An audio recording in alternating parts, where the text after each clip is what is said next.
Hello students, इस video में हम बात करेंगे निषेचन या फर्टिलाइजेशन के बारे में। लैंगिक जनन या सेक्सुअल रिप्रोडक्शन में दो इम्पॉर्टेंट क्रियाएं होती हैं। पहली है गैमेटोजेनेसिस या युग्मक जनन और दूसरी निषेचन या फर्टिलाइजेशन। गैमेटोजेनेसिस में मेल और फीमेल गैमीट का फॉर्मेशन होता है, जिनको क्रमशः हम स्पर्मेटोजेनेसिस और oogenesis कहते हैं और जो हम पहले बात कर चुके हैं। फर्टिलाइजेशन एक इम्पॉर्टेंट क्रिया है जिसमें मेल और फीमेल गैमीट्स का फ्यूज़न होता है और उनके अगुणित केंद्रक यानी हैप्लॉइड न्यूक्लियस आपस में फ्यूज़ हो जाते हैं और फ्यूज़ होने के बाद वो एक डिप्लॉइड जाइगोट का फॉर्मेशन करते हैं। जो फर्टिलाइजेशन का प्रोसेस है वो अंडे के विकास को प्रेरित करता है या अंडे के विकास के लिए आवश्यक है। अल्बर्ट टाइलर ने कहा कि निषेचन एक बहुत सारी क्रियाओं की एक श्रृंखला है जो स्पर्म के द्वारा शुरू की जाती है। इसी तरीके से हैरोल्ड मैरन के अनुसार निषेचन में नर और मादा यानी मेल और फीमेल प्रोन्यूक्लियाई का फ्यूज़न होता है और इनके संयोग से संतति की उत्पत्ति होती है।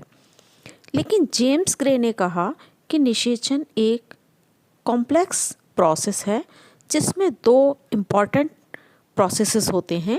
पहला है एक्टिवेशन, अंडाणु में शुक्राणु का प्रवेश जो कई सारी क्रियाओं को प्रेरित करता है। ये एग के कॉर्टिकल रीजन में कुछ इम्पॉर्टेंट क्रियाओं को उत्तेजित करता है, साइटोप्लाज्म में मेटाबॉलिक एक्टिविटीज़ को बढ़ाता है और एग को क्लीवेज के लिए इंड्यूस करता है। और दूसरी चीज़ है इसमें एम्फीमिक्सिस। यहाँ मेल और फीमेल गैमीट के हैप्लॉइड न्यूक्लियस आपस में फ्यूज़ होते हैं और इस प्रक्रिया को एम्फीमिक्सिस कहते हैं। इससे दोबारा से डिप्लॉइड स्टेज आ जाती है। मेल और फीमेल प्रोन्यूक्लियाई के फ्यूज़न से हेरिडिटरी वेरिएशंस आ जाती हैं और जो कि बेहतर संतति की उत्पत्ति के लिए या बेटर प्रोजेनी के लिए बहुत आवश्यक होती हैं। लेकिन फर्टिलाइजेशन के लिए कुछ बेसिक रिक्वायरमेंट्स भी हैं जिनको निषेचन की क्रिया के लिए होना आवश्यक है। सबसे पहली है कि निषेचन के लिए किसी फ्लूइड मीडियम की आवश्यकता होती है जिससे स्पर्म ओवा तक पहुंच सके। यदि फर्टिलाइजेशन बॉडी के बाहर होता है तो उसे एक्सटर्नल फर्टिलाइजेशन कहा जाता है और इसमें जनरली पानी फ्लूइड मीडियम का काम करता है, चाहे वो फ्रेश वाटर हो या मैराइन वाटर हो। लेकिन अगर फर्टिलाइजेशन बॉडी के अंदर होता है तो उसे इंटरनल फर्टिलाइजेशन कहा जाता है और इसमें बॉडी फ्लूइड एक तरल माध्यम की तरह काम करता है। गैमीट्स का लाइफ स्पैन बहुत छोटा होता है, इसलिए फर्टिलाइजेशन के लिए ये ज़रूरी है कि मेल और फीमेल गैमीट एक दूसरे के पास में डिस्चार्ज किए जाएं जिससे उनमें फ्यूज़न पॉसिबल हो सके, वरना ये गैमीट्स मर जाएंगे और फर्टिलाइजेशन नहीं हो पाएगा। गैमीट्स का लाइफ स्पैन अलग अलग एनिमल्स में अलग अलग होता है। नेक्स्ट थिंग इज़ कि निषेचन की प्रोबेबिलिटी को बढ़ाने के लिए ये आवश्यक है कि शुक्राणुओं की संख्या अंडाणुओं से ज़्यादा होनी चाहिए, क्योंकि जो स्पर्म हैं वो मोटाइल होते हैं और वही ओवा तक पहुंचते हैं और मोटाइल होने की वजह से, साइज़ में छोटा होने की वजह से इनके रास्ते में इधर उधर होने की या भटकने की संभावना बहुत ज़्यादा बढ़ जाती है। बाई चांस एक दो स्पर्म ओवा तक पहुंच पाते हैं, इसलिए इनका नंबर बहुत ज़्यादा होना आवश्यक है। नेक्स्ट, एग का साइज़ बहुत बड़ा होना चाहिए जिससे ओवा उससे मिल सके। और अंत में जो स्पर्म और ओवा है उनको आपस में नज़दीक लाने वाली या अप्रॉक्सीमेशन मैकेनिज्म कोई पाई जानी चाहिए। जगह और मीडियम की नेचर के आधार पर निषेचन को दो भागों में विभाजित किया गया है। पहला कहलाता है एक्सटर्नल फर्टिलाइजेशन या बाह्य निषेचन और दूसरा अंतः निषेचन या इंटरनल फर्टिलाइजेशन। हम बात करते हैं बाह्य निषेचन की। यदि निषेचन प्राणी के शरीर के बाहर यानी लिक्विड मीडियम में होता है, पानी में होता है, तो उसे बाह्य निषेचन कहा जाता है। जैसे हाइड्रा है, स्टारफिश है, फ्रॉग, टोड, सी अर्चिन, ये कुछ ऐसे एनिमल्स हैं जिनमें एक्सटर्नल फर्टिलाइजेशन पाया जाता है। लेकिन पानी मीडियम होने के बाद भी जो फर्टिलाइजेशन है यानी एक्सटर्नल फर्टिलाइजेशन जो है वो दो कैटेगरी का हो जाता है। पहला है समुद्र के जल में बाह्य निषेचन और दूसरा कहलाता है स्वच्छ जल में बाह्य निषेचन। मराइन एनिमल्स जिनमें कि एक्सटर्नल फर्टिलाइजेशन पाया जाता है वो जब सेक्सुअली मैच्योर हो जाते हैं तो उनमें मेल और फीमेल गैमीट समुद्र के जल में यानी सलाइन वाटर में छोड़ दिए जाते हैं या डिस्चार्ज कर दिए जाते हैं और यहीं पर इनका फ्यूज़न होता है। इस फर्टिलाइजेशन को सुनिश्चित करने के लिए जो मैच्योर एनिमल होते हैं वो एक डेफिनेट टाइम पर, निश्चित समय पर गैमीट्स का विसर्जन करते हैं यानी उनको डिस्चार्ज करते हैं। अब ये जो निश्चित समय है वो बहुत सारी इकोलॉजिकल कंडीशंस के द्वारा तय किया जाता है, जैसे एटमॉस्फेयर का टेम्परेचर है, लाइट की मात्रा है या उसकी कमी है, आदि आदि। इस समय जो फीमेल है वो एग को डिस्चार्ज कर देती है और इसमें एग के साथ साथ कुछ अन्य पदार्थ भी पानी में डिस्चार्ज किए जाते हैं जो कि उसी जाति की माताओं को एग देने के लिए प्रेरित करते हैं। और दूसरी चीज़, ये जो मेल एनिमल होते हैं उस जाति के, उनको स्पर्म डिस्चार्ज करने के लिए भी प्रेरित करते हैं और इससे के समुद्र के पानी में एक साथ उस जाति के बहुत सारे ओवा और स्पर्म फ्री हो जाते हैं और ये ओवा और स्पर्म के क्लाउड्स बना लेते हैं और इस तरीके से जो फर्टिलाइजेशन है वो आसान हो जाता है। अब इसका दूसरा फ़ायदा ये होता है क्योंकि ये स्पर्म और ओवा एक ही समय पर डिस्चार्ज किए जाते हैं जिससे स्पर्म को कम दूरी तय करनी पड़ती है।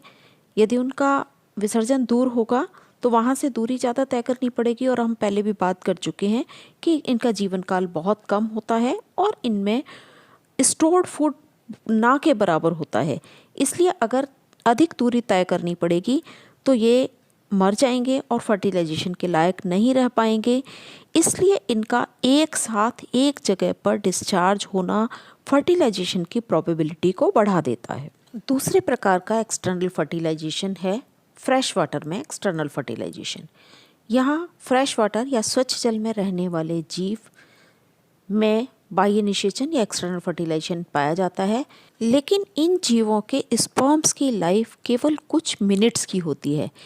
इसलिए इन एनिमल्स में गैमीट्स के डिस्चार्ज का जो टाइम है वो बहुत इम्पॉर्टेंट होता है और इस प्रॉब्लम को सॉल्व करने के लिए इनमें कॉपुलेशन या मैथुन की क्रिया पाई जाती है।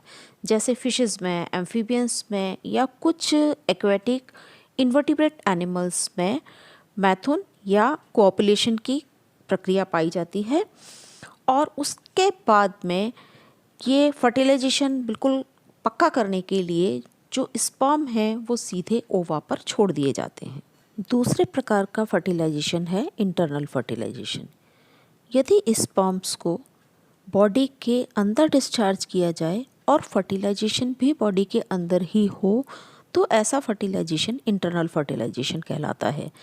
जैसे बर्ड्स में, रेप्टाइल्स में, मैमल्स में, इन सब में इंटरनल फर्टिलाइजेशन होता है। टेरेस्ट्रियल एनिमल्स में एग्स को ले करने से पहले ही उन पर एक इम्परमिएबल कवरिंग चढ़ा दी जाती है, पारगम में आवरण चढ़ा दिया जाता है और जो एग होते हैं वो आगे के विकास के लिए फीमेल या मादा के यूटरस में इम्प्लांट हो जाते हैं।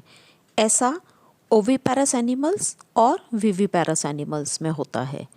यहाँ पर जो स्पर्म होते हैं वो कॉपुलेटरी ऑर्गन्स की मदद से फीमेल के शरीर के अंदर छोड़े जाते हैं। इन एनिमल्स में फर्टिलाइजेशन फीमेल की ओविडक्ट या ओवरी में होता है।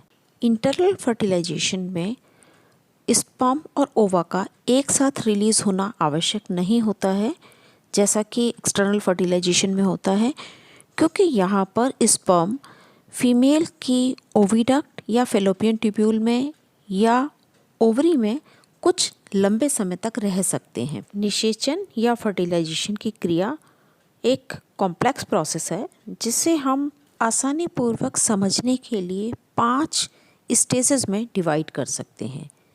पहली स्टेज है अप्रोच ऑफ स्पर्मेटोजोआ टू ओवा, यानी शुक्राणु का अंडाणु तक पहुंचना। दूसरी स्टेज है कैपेसिटेशन एंड कॉन्टैक्ट, यानी युग्मकों का संपर्क एवं निषेचन क्षमता।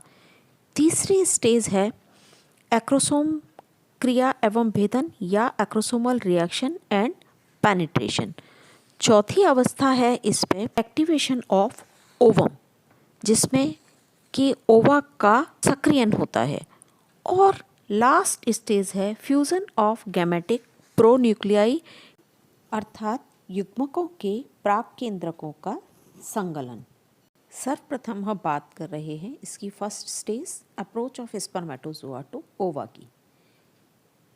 लैंगिक जनन या सेक्सुअल रिप्रोडक्शन की जो मेन प्रॉब्लम है वो ये है कि स्पर्म और ओवा का फ्यूज़न कैसे हो, यानी वो आपस में मिलें किस तरीके से, क्योंकि मेल और फीमेल गैमीट अलग अलग एनिमल्स में या फिर वो अलग अलग ऑर्गन्स में प्रोड्यूस होते हैं। दूसरी चीज़ यह है कि जो मेल गैमीट होते हैं वो चल सकते हैं, मोटाइल होते हैं, लेकिन जो फीमेल गैमीट होते हैं वो इमोटाइल होते हैं, चल नहीं पाते। जो युग्मक होते हैं गैमीट्स, वो कुछ ही समय तक या कुछ घंटों तक जिंदा रह पाते हैं या निषेचन योग्य रह पाते हैं। कुछ में 24 घंटे तक भी यूँ तो जिंदा रह पाते हैं जैसे मनुष्य में। दूसरी चीज़, जो स्पर्म होते हैं उनमें एनर्जी भी बहुत कम होती है, इसलिए फर्टिलाइजेशन हो ये इसके लिए ये आवश्यक है कि जो स्पर्म है वो जल्दी से जल्दी ओवा तक पहुंच जाए। पहले ये समझा जाता था कि जो ओवा है वो कुछ विशेष प्रकार के रसायन इसमें सिक्रीट करते हैं जो शुक्राणुओं को अपनी तरफ खींचते हैं, लेकिन बाद में इसका कोई प्रूफ नहीं मिला।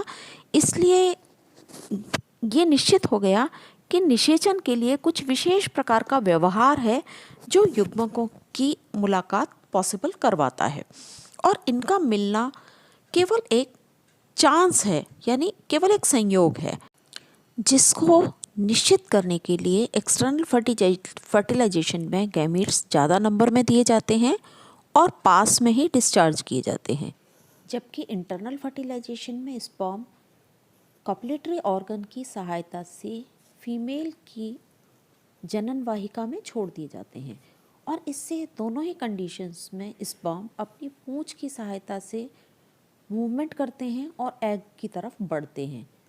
स्पर्म की संख्या ज़्यादा होती है और वो पास में ही डिस्चार्ज किए जाते हैं, इसलिए कोई ना कोई स्पर्म ओवम तक पहुंच ही जाता है। ओवम का आकार बड़ा होता है, इससे भी ये फ़ायदा होता है कि फर्टिलाइजेशन एश्योर हो पाता है, क्योंकि इससे ओवम स्पर्म्स को अपनी सतह पर चिपकने के लिए ज़्यादा एरिया प्रोवाइड कराता है।